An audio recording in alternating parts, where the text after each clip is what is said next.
Now, but actually the point of placebo education is interesting. How many problems of life can be solved actually by tinkering with perception, rather than that tedious, hard-working and messy business of actually trying to change reality? Great example from history. I've heard this attributed to several other kings, but doing a bit of historical research, it seems to be Frederick the Great.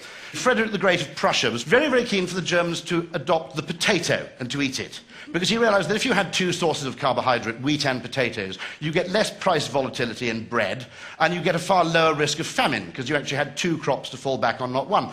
The only problem is, potatoes, if you think about it, look pretty disgusting, and also 18th century Prussians ate very, very few vegetables. Rather like contemporary Scottish people. And so actually, he tried making it compulsory. The Prussian peasantry said, we can't even get the dogs to eat these damn things. They're absolutely disgusting and they're good for nothing. There are even records of people being executed for refusing to grow potatoes. So he tried plan B. He tried the marketing solution, which is he declared the potato as a royal vegetable and none but the royal family could consume it.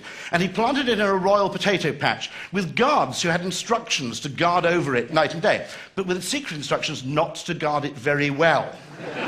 Now, 18th century peasants know there's one pretty safe rule in life, which is if something's worth guarding, it's worth stealing.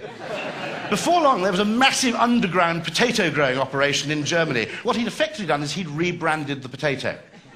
It was an absolute masterpiece. I told this story, and a gentleman from Turkey came up to me and said, very, very good marketer, Frederick the Great, but not a patch on Ataturk. He said, Ataturk, rather like Nicolas Sarkozy, was very keen to discourage the wearing of the veil in Turkey to modernize it.